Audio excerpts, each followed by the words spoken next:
The world is pretty much turning upside down right now on its way to right side up. And in the process, those of us with access to insight and realization and prophecy are having an easier time than those of us who are locked into an understanding of ourself that's just third dimensional and material and body. So how do we get to the place where we can actually live with grace through all of these massive changes? Our guest today is Tom Evans, and you might remember he was on Soul Nectar Show years ago, and he's here to paint for us a picture of the path to overstanding. Join us to find out more. Soul Nectar Show, the Soul Nectar Show. You're invited, delighted to discover who you are. Anything is possible if you believe. So join us on this beautiful journey. Soul Nectar Show. Soul Nectar Show. Before we start this episode, I, Carrie Hummingbird, and I, Akeem Sami, want you to know that you are invited. You're invited to join Soul Nectar Tribe. If you like what you hear on Soul Nectar Show, You will love being in person with us in Soul Nectar Tribe. we invite you to check it out. First 30 days is free. Right now, go to carriehummingbird.com, KERRI hummingbird.com/membership and sign up. We'll see you at our next tribe gathering. And now, on to the show. Hello and welcome everyone to another episode of Soul Nectar Show, that show where we talk about all things essence, where we gather around the campfire and we share our stories of connection to that which is bigger than us, the great mystery beyond the veil, to those synchronistic moments that lead us inexorably to a deeper understanding of who we are and why we're here and what this whole thing called life is about on the planet. And right about now, it's kind of cray-cray everywhere. And people are going through lots of massive deconstruction and not really understanding why or what's happening. And some of us in the know are having an easier time because we've already been told about this years ago through prophecy and such. And so we kind of were prepared for these moments of chaos. And there's a lot of people on the planet that are really kind of not prepared for this. And so what is our goal as the second wave? Our goal is to help people assimilate these changes as easily as possible, for the ascension of humanity, because that's the current moment. We're in that moment of a new species being born called Homo luminous. So welcome to Homo luminous. Here we are on the planet, and boy, it's a hot mess getting there. And we just have to stay the course. Hopefully today, with today's guest, you're going to get some really good insights. He's been on the show before. And of course, you guys know who I am. I'm your host, Carrie Hummingbird, here every single week with you. I love these kind of explorations. This is my jam. All here for the awakening and loving to bring those ancient wisdoms out into the surface where people might actually be able to receive them in a cleaner way now than maybe before they were abused and used for kind of maybe not the right purpose. Now, let's just cross our fingers that this time is going to work. So our guest today is Tom Evans. You might remember him. He was on the show, Soul Nectar Show years ago. And you knew him then as an author of many books and as a meditation guide on Insight Timer. And even back then, we had some wild discussions on his show and on my show, and very potent. Welcome to the show, Tom. Oh, it's great to be back. Seems like time has just flown by. Just like last week. Yeah. Time masters, so to speak, which is another subject. Anyway, so in the meantime, Tom became a composer of ambient music, a novelist of futuristic prophecy that could be interpreted as just fiction, or as the rest of us know, it's actually prophecy, and is now putting it all together in a magnum opus, which includes all of his decades of research into metaphysical topics. And if you checked him out on Insight Timer or his podcast, you know this dude. He's in some deep stuff. So this new book is called The Book of Overstanding, and it's in progress as we speak. And we're looking forward to seeing and reading it and receiving its messages. But we get a little sneak because we get to have a little sneak conversation with you today, Tom. So I'm excited to see what's been brewing in your world since we last spoke, which was before the pandemic. So very exciting to see you now. Great to be here as well. I'm looking forward to the book coming in as well, because it is literally coming in as I'm writing it. I'm serializing it over 23 months, and new revelations come in every month. And it's almost like it's being read to me. I'm just taking dictation. Oh, I know what that feels like, because that's what happened for the second wave book. For those of you guys who have seen this one, remember the Rainbow Eye? This one was a dictation too. Isn't it interesting when it comes, for me, it comes in like a blob. I don't know how it comes for you, but it's like in computer language, like a blob of data comes in the right side of my head, like kind of hovers here, and then it starts to parse and assimilate into words. And then I get the words in my mind, and then I just type them. Because I was so anal retentive, I took my pendulum and was like, did I get it right? Like, did I understand you correctly? Because it's kind of like not really coming from this level of existence. It's coming from a much higher plane of existence and knowing, right? That's right. And that's pretty much what I want to write about, is these mechanisms, how you can actually get into it. So the book's going to be much more than just theory. It's got a set of meditations that go with it. I've got these things called overtasks. So you read a little bit of theory, listen to a bit of theory, and then you do an overtask to actually tune in to the sources. So I'm not just writing about it theoretically. You actually get to experience these altered state of consciousness, which is just great. It's important to experience it, isn't it? And I think this is why shamanic or indigenous practices are really being encouraged at this time, because when we experience something, we know it, which is very different than thinking about it and conceptualizing it, right?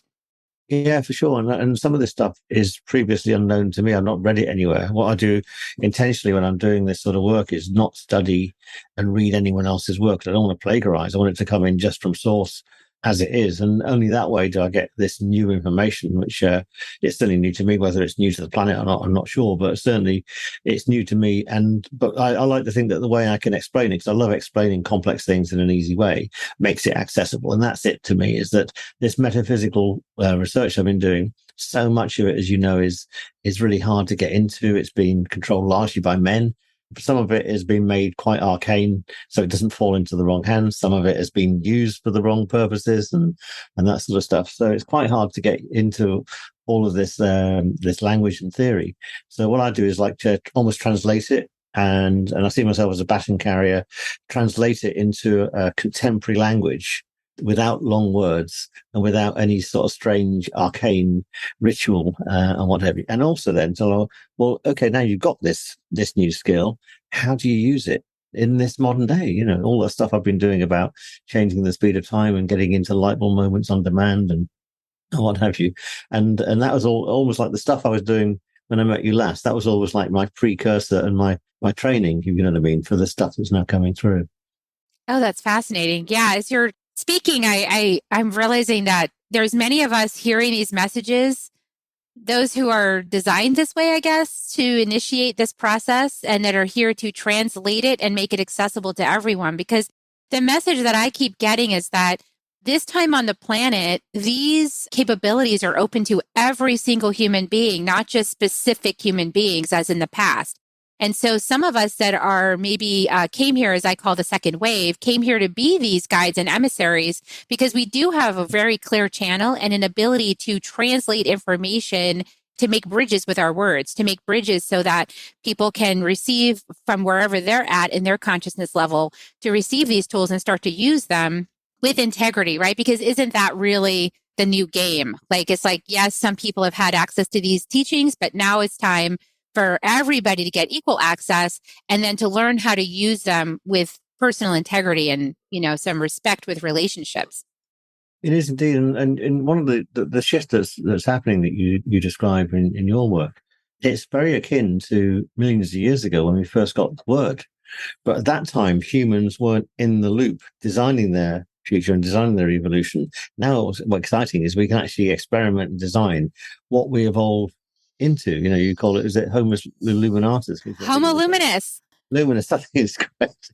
But what, it doesn't matter what it is. It's a new way of being, a new way of thinking, a new way of doing, which is just great. And we've had 100 years of amazing change, and we still got some wars that are trickling in. We're still getting over a pandemic. We're still learning how to live on a planet in harmony and to stop being planetary abusers and to become planetary caretakers and guardians.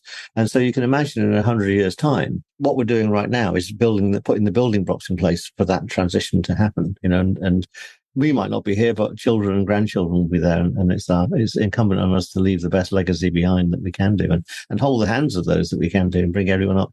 I think I call it pulling yourself up by your bootstraps.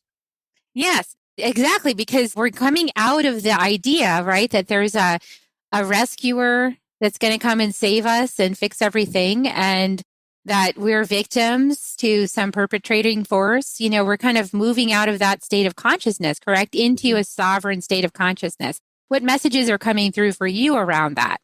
Well, I think what's coming through to me is that and I've interviewed a few people. I've actually paused the podcast for a while, just as you know, because I've been this work so huge. But just before I finished it, I interviewed a couple of quantum physicists, Professor Amit Goswami, and Ervin Laszlo, and both of them said that what's happening this time is the change is not coming from our so-called leaders; it's coming from the periphery, and it's coming from people that have been working in silos all by themselves. And then everything's coming together in different forms, but everyone needs a kind of different version of it for them. So for some people, they might still want to use religion as their prop. Other people might want to follow a football team or something like that and get into collectivism that way. But everyone will find a different vehicle for it. But what's interesting, though, is that it's humans that are making the transition with spirit's help. But Spirit are really excited about what we're going to come up with because it hasn't been done before. One of the leading planets in the whole cosmos. What I've been told is that one of the outcomes of this is the actual planet herself becomes self-aware.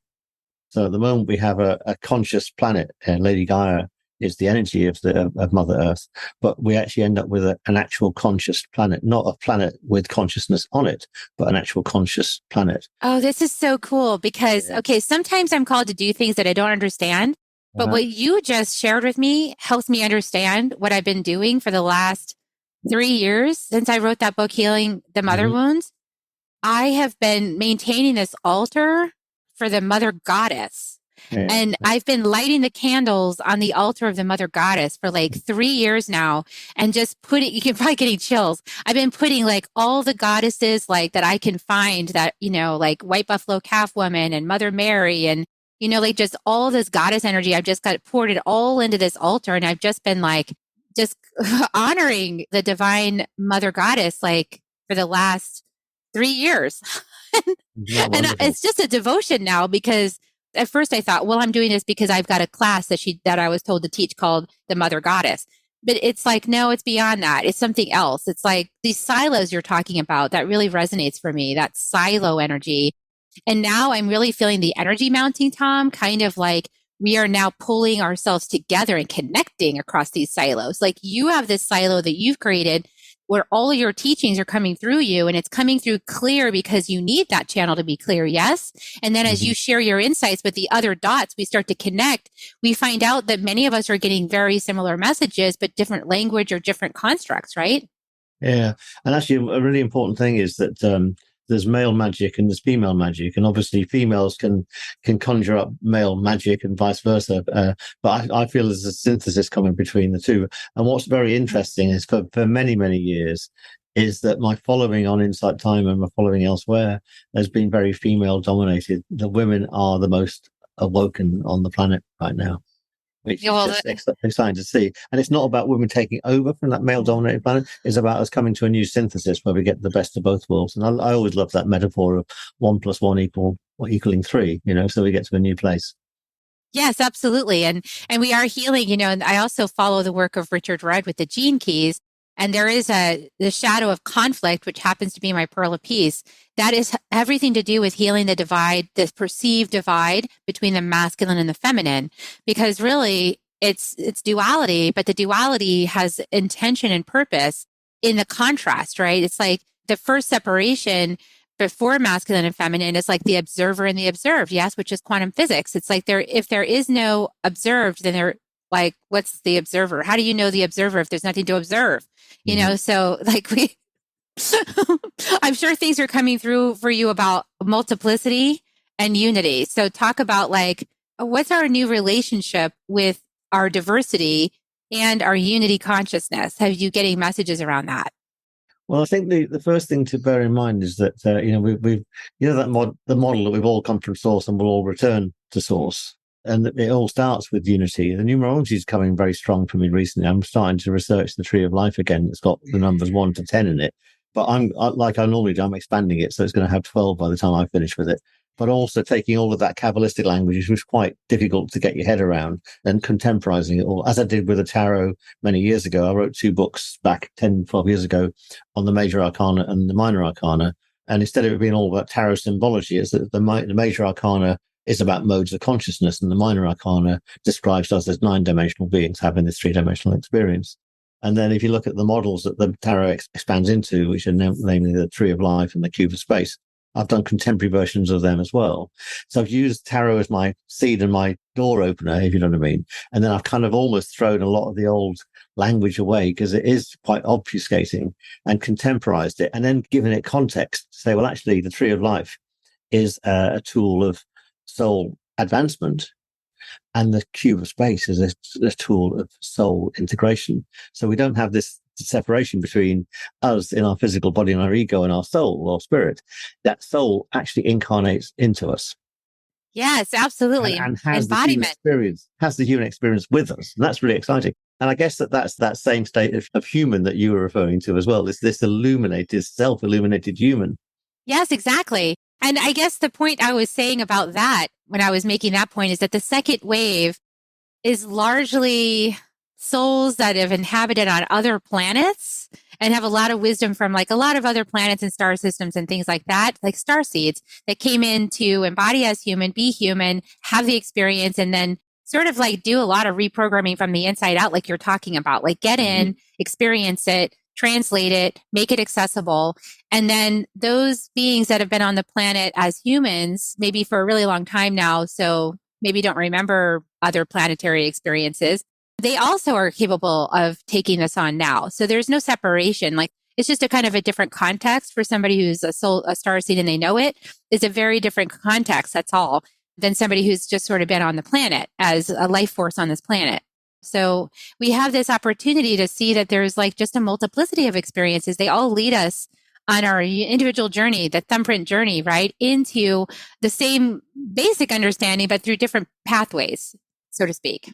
Yeah, and actually, I've really been enjoying recently writing about that stuff because it's so out there. And one of the memes that I've been working with in my fictional work is that because in this century we're going to learn how to be planetary caretakers. Each single person on this planet, each set of the 7-8 billion people on the planet right now, is learning how to be a planetary caretaker, so they can go off and be a planetary caretaker on 7 or 8 billion planets around the cosmos. Exactly. Yes. And the other information I got, and this is so fun, is that as part of the second wave, part of the experiment is that we incarnate into bodies that look very similar. We're human. We have different skin color, different hair color, things like that. But we're in basically the same bodies this time. And so if you come from well around the universe and then you're coming and gathering here and having basically the same body, it's kind of a way of bringing unity as well, because you're not in like completely strange different bodies. You're actually in a very similar experience, and you get to experience that. Is to create our ability to create peace with each other so that around the galaxy we have more peace, right? So we can interact with each other better. Yeah, for sure. Because we think of our egos being separate, but actually they're all one. But it's just an illusion of separateness, which is why we all get these really weird coincidences. And you're like, I just must ring Tom up and we'll email Tom and we'll get him on the show. And it's all about then you get into lovely divine timing as well, because we get in complete sync with each other. And sometimes I love it now because often something pops in a day or two ago and I only realize afterwards how synchronistic it was and how perfect it was. It pops in there right now.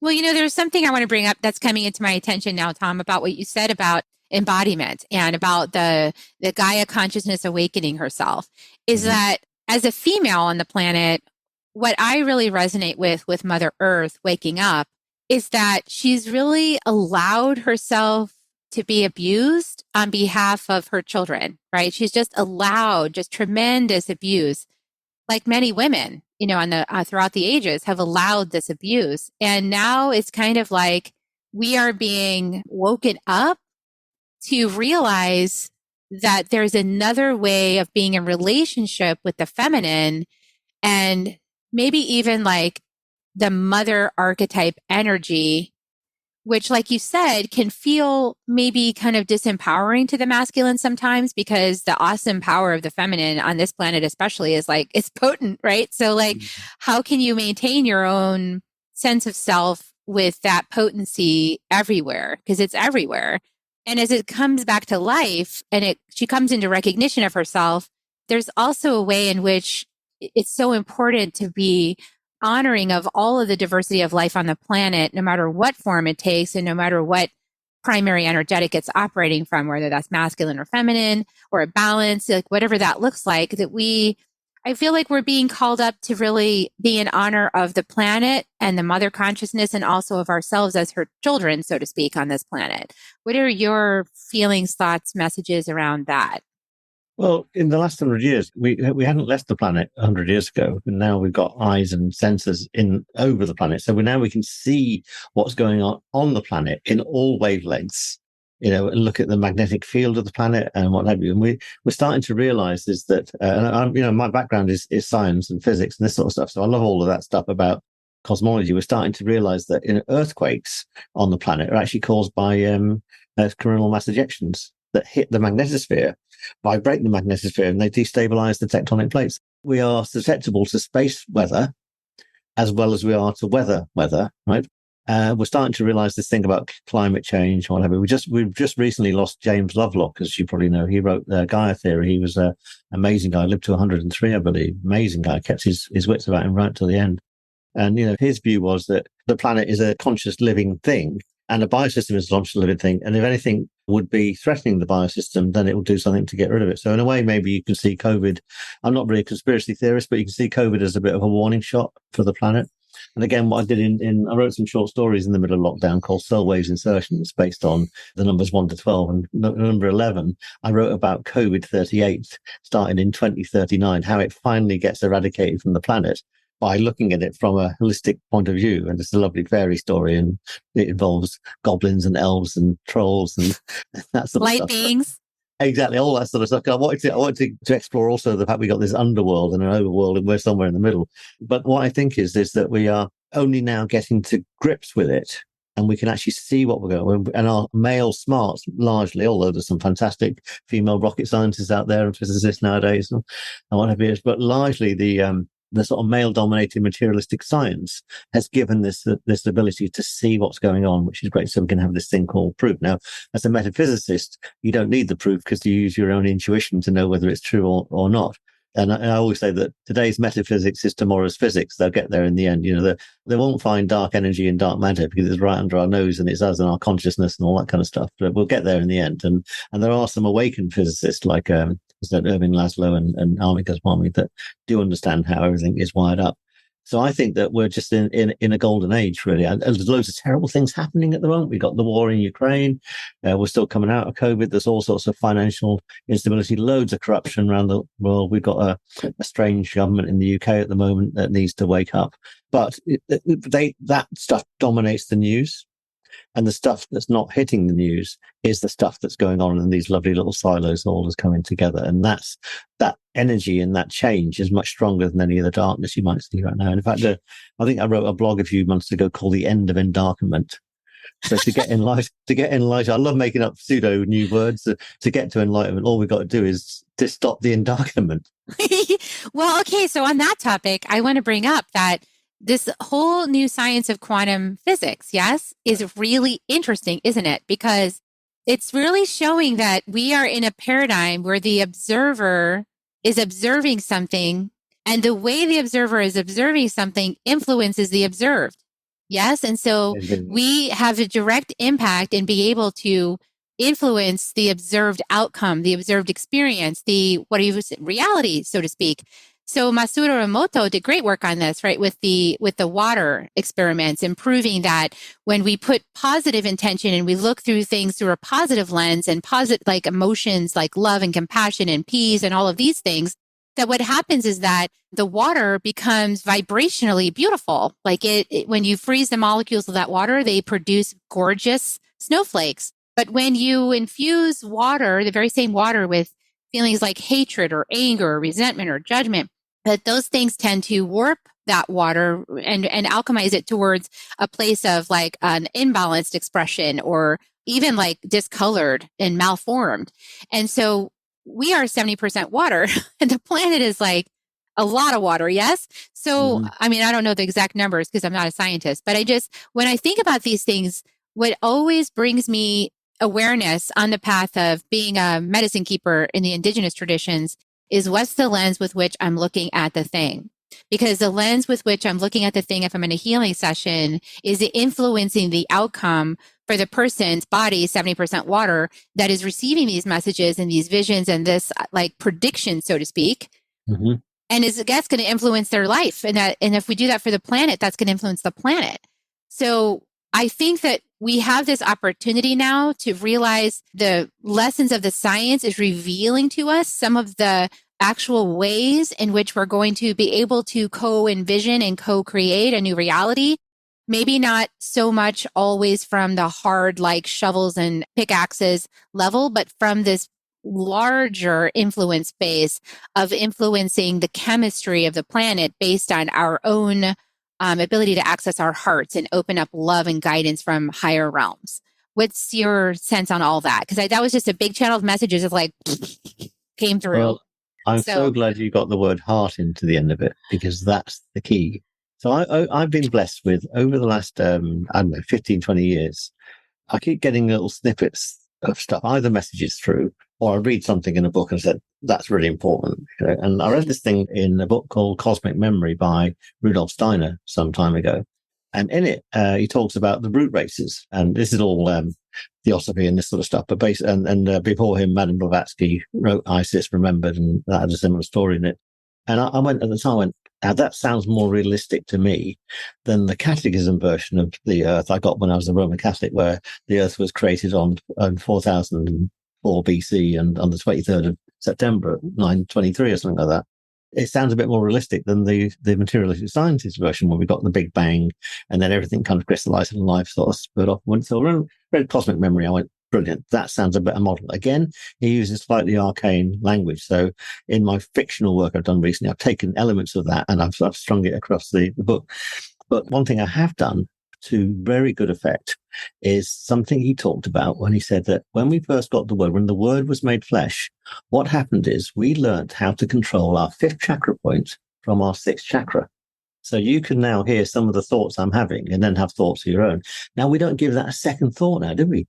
That when we speak, we're embodying the airways with our thoughts. We're transmitting the thoughts. And obviously, with materialistic science, we now do this over Zoom and Skype and all this sort of telephony, so we can do this worldwide. So we've got a lovely framework, technical framework for us to spread the word and spread this lovely light. But in the book, he said, the next phase of human evolution is when we learn to take conscious control of our heart chakra. Oh, yes. Now, and then I did do 2 lots of esoteric training. One which was a male magic thing, which with the builders of the Adytum in California, which is about tarot and Kabbalah. I also studied with a female magic school in Germany called the Cryon School, which is angelic magic. And I've become a synthesis of those 2 magics, if you know what I mean. And then from the angelic school, they only go and activate my heart chakra, didn't they? Part of the late. Then I learned how to do it on others, and I've got a lovely free. Most of my stuff's out there for free because I want everyone to get this. I've got this thing called the heart rate activation. And with it, what you do is you activate your heart rate. There's loads of applications for it as well. One, you can find your soulmate. 2, you can find a career. And also you can heal people anywhere, past, present, and future with the heart rate. Now, the heart rate is different from the sort of the pulse you might get if we just got hearts together. It works amazingly strongly and really well. And then what's interesting is I then extrapolate, well, if we're doing now this conscious control of the heart chakra, which I think I've achieved and I've taught loads of other people to achieve, what's next is taking conscious control of the other centers, the solar plexus, the sacral, and the root. And I've had I keep getting little samples of what happens when you take control of them. First is sacral center. That's where you manifest from. That's your need center. So if we switch needs to requirements, which is a nice little reframe. So I'm working on some meditations at the moment for master manifestation. Now, one of the reasons this stuff has been buried is in the wrong hands. You get all the wrong people trying to manifest the wrong things, like the Lamborghinis and the $2 million thingy, all that kind of secret stuff. It's not about that level of manifestation. That's why some of the secrets have been kept safe. Solar plexus, I think, is to do with bilocation, and root is to do with levitation. And I have had one full body levitation once.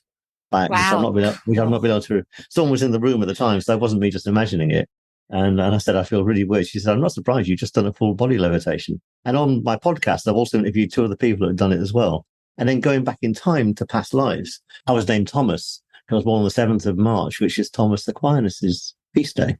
And Thomas Aquinas used to levitate as well in front of the altar. So this is the thing that I think is coming to us. So, but like all these things, I write about this in my fictional work, is that no point learning to levitate until you learn how to unlevitate. Otherwise, you end up at 39,000 feet and a bit cold and suffocating. But I think this is exciting, is that we're learning all of these new, it's kind of magic, but it's only magic if you don't know how the trick is done. In the same way, if you go back to humanoids before they got the word, they'd be listening to us making noises. In the same way, we listen to a language that we don't understand. We're not understanding that this communication is going on, and not understanding this mechanism, which is now unconscious, which is sixth chakra, fifth chakra. So imagine then we get to sixth chakra, fifth chakra, then fourth chakra, and so on. Imagine we get conscious control of all the chakra centers. Then we are truly magical beings. But in 100 years' time, when we've mastered all this, it won't feel like magic anymore because everyone will be doing it. Well, and the new kids coming in, they don't even need to speak. They just psychically connect. They get it, yeah. It's just the craziest thing for somebody that was in the old model. Like, I need to speak. I'm a speaker. And I need to speak. Great fiction. We've got fiction like Stranger Things, all this sort of stuff. So all the sort of all the stuff that the young kids are consuming, and Harry Potter was a good example of that as well. It's like they're bringing magic back into the world. In a way, we got rid of magic because of materialistic science poo-pooed it, and magic faded away, and the fairies faded away, and the goblins and the elves all faded away.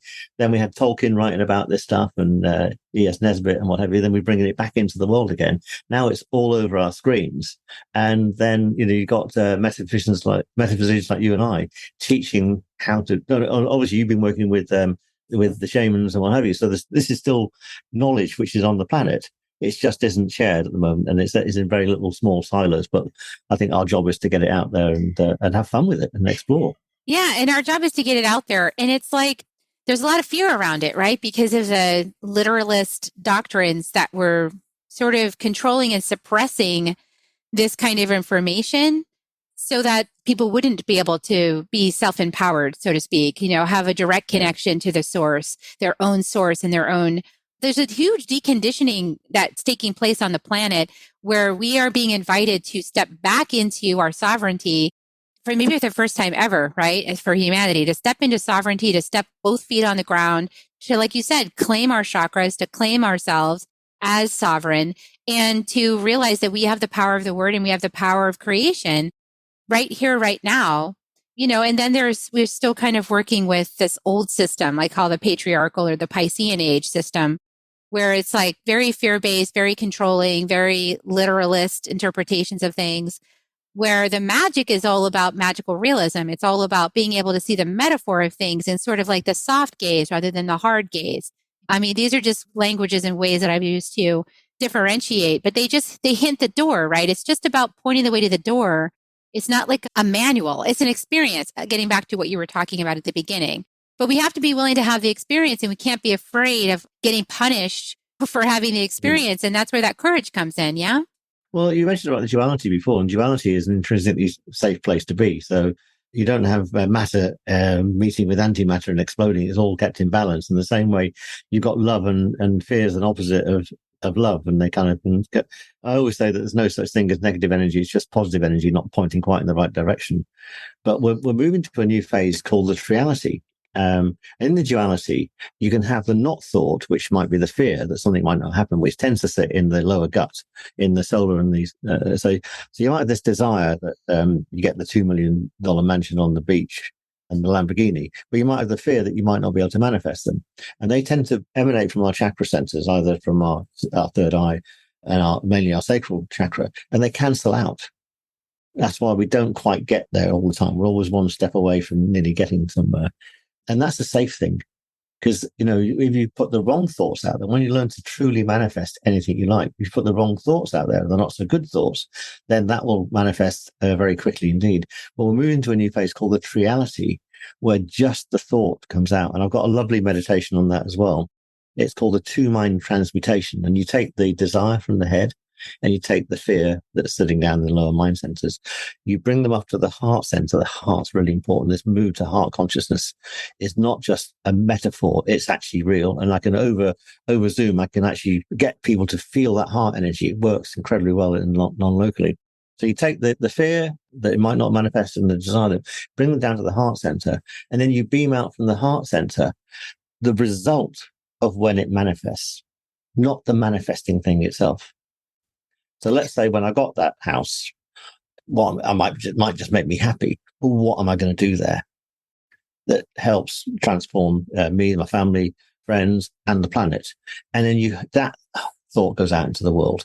And then if you need that house manifests. Often what happens, a much better house that you didn't even think about manifests, or a much better thing. I'm using the house as a metaphor here. So often we don't have to know the way to it, but we just have to hold the intent from that desire, not the desire itself, but beam it out using the heart rate. What's the treat?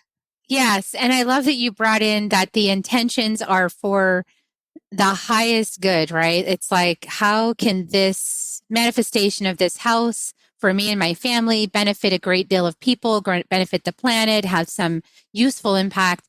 And that's the thing, because it's almost like the consciousness engine is like coordinating the desires of, billions and billions of aspects of self, like billions of people, billions of plants, billions of animals, billions of cells. I mean, everything is being coordinated to arrive at a option, at a conclusion, a result that benefits everybody and everything. Yeah, and it's okay to be personal in that desire as well, and that intention. So it's okay if it just makes you happy. Don't feel selfish, because this spreads. And even if somebody doesn't read your book or doesn't listen to I Want to Meditation, it's like the 100 monkey thing. It spreads just by osmosis, and people will get it. I won't have you. Because it's in the space. Exactly. Yeah. Because we put it in the space. Yeah. It's really about influence. I just always get that message from my guide, which I call White Eagle. I get that message that it's all about influence. What we're doing here is influencing. And many of us maybe have been on other planets where the manifestation was easier. It just happened instantly. And this is a different thing. It's a different experience. It's a unity consciousness experience of manifestation. And yes, in some way, Tom, what you said is correct. Because if your heart's really desiring something and you receive it, well, the benefit to the universe or to the planet is that you're going to emanate that joy from your being, and that's going to benefit everybody, because you're emanating joy, right? You're emanating happiness and success, or whatever it is that makes you feel good.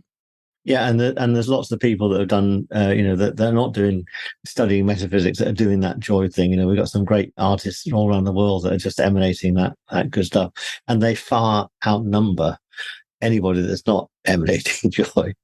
There's more joy and more light on the planet than there is dark. Yeah, absolutely. Yeah. Gosh, beautiful. So as everyone listening, as you can see, there's so many little trails that we could go down in our conversation, just a million little trails. Is there any last little thing you want to share that you're being called to share before we conclude this episode for now? Because I'm sure we'll have more conversations, but what's anything coming through for you for the group right now? Yeah, I'm a great advocate of ditching to-do lists. And the way you do it is you get all your to-do lists out. There might be personal ones and business ones and career ones and this sort of stuff. And you get a blank sheet of paper, and on the top of it, call it your to-love list. Transcribe the things on your to-do list into your to-do list, to your love list, in the order you'd love to do them most. And you just write them all down, right? If there's something that doesn't migrate, you either do two things to it. You either outsource it to someone else, to find someone that can do it. There's some great sites like 5 Squids and that sort of stuff where you can find someone to do things for $5 and that kind of stuff.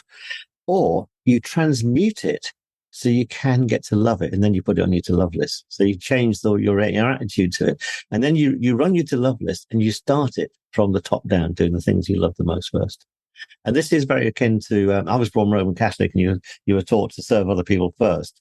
But it's a bit like being on an aircraft where it depressurizes. You've got to get your mask on first, and then you can help other people, which is why your manifestations are okay to have first, so you can help other people. If you're living in abundance, then you've got more time on your hands to create more and more stuff to help other people live in abundance, which is why the vast majority of my stuff is available for free on Insight Timer. I give it out there freely. I've had, I don't know, 5 million downloads and not $5 million coming back the other way. That doesn't matter. But I've got 5 million karma points, and that from other sources gives me everything I need. And that takes a bit of trust. That from other sources. Thank you for saying that. Yeah, it's going to come back to you wherever it comes back to you from, and let the universe manage that reciprocity system. We don't need to manage it. Yeah, I'm not interested. I don't need it back from that person. The random act of kindness is done because you don't necessarily need it back from that person, but it'll come back in another way from someone else. Yeah, so that's actually another thing we're clearing at this time. And this has actually come up in my direct personal experience recently, is that my dad taught me this lesson growing up, such a powerful lesson from an amazing dad, is that when you give without strings. You just give. If your heart is called to give, you're being asked to give. Period. By the mechanism that connects us all, by the source. You're being asked to give in that moment. You feel the urge, you feel the inspiration. So just give and then let it go. Don't expect anything in return. Don't think you're owed something. Because then that kind of that creates that funky energy, like when you think you're owed something in return for that thing, it creates funkiness, and that's not flow. So, well, again, that emanates from a lower mind center. Yeah. So we're gonna, because our heads become so strong, it's overruled all these lower mind centers that are speaking in a different language. They don't speak in words; they speak in feelings and intuitions and a yes and a no. And then when you get into meditation, you can tune into these lower mind centers and take them under conscious control. And that's when you become this master manifester, where you don't have to worry about where it comes. And the fact you're not worrying about it, our language gives it away. If I'm worried about it, about giving all this stuff away for nothing, then I will actually unmanifest the goodness of the stuff you've already put out there. Exactly. And then it kind of taints relationships, and future potentials that could be formed now start to shrivel. So it's it ends that pathway, and then a new pathway has to open up with somebody that's more open, right? So we're going to find relationships, I think, being a major teaching point of all of these principles as we move forward. Our relationships are going to show us these dynamics so that we can actually learn them. Beautiful. Well, gorgeous insights, as usual. As you were I think you were voted or rated the number one or something like that on Insight Timer. I can't remember what the statistic was, but it was pretty high up. You're a big wig on Insight Timer. So guys, check out Tom Evans over on Insight Timer. And also, he's got a list. So get on the list so that you don't miss out when the magnum opus comes out, because that is going to be amazing to read, the Book of Overstanding. Can't wait to read it myself. Well, I'm serializing it at the moment, and the first step is absolutely free. It's on my homepage, and it's a lovely course on the flavors of our thought, how not all our thoughts are necessarily what we think of as our own. Perfect. Loving. I'll put that link in the show notes, everybody. So definitely check that out. And I want to say, if you loved this episode, please share it out. Share it with somebody that might be interested. Give it a like, give it a comment, give it a subscribe. Let us know what you thought. It's okay to email us and let us know what you think, or comments on the YouTube, wherever you find it. We will respond. And we want to hear from you. We want to hear what you thought, because you're included in this conversation, and we want you to be part of this bigger conversation, because the more we all converse about these kinds of things using our power of the word, the more these things expand. And what we focus on expands, and we want to focus and expand love. So thank you so much for focusing and expanding love with us today. And I'm going to give kisses on the way out. Tom, would you like to join me to give kisses? Yes, indeed. Okay, here come kisses, everybody, from our hearts. We love you. Lots of love and a massive expanded heart ray beaming your way as we speak. Lots of heart rays. And we'll see you next week on Soul Nectar Show. Bye for now, everybody. You're a star. If you found even one gold nugget in this episode of Soul Nectar Show, will you do us a favor? Will you subscribe, like, and share this episode? Maybe even write a comment and let us know what you thought about it. We really, really want to engage with you at a much deeper level. Let's be part of community together. Have a great week, everyone. Bye for now. To dive in deeper to nourishing conversation, visit soulnectar.show. Soul Nectar Show. Awaken, awake, show. Take a sip from the drip of nectar, from the source of who you are.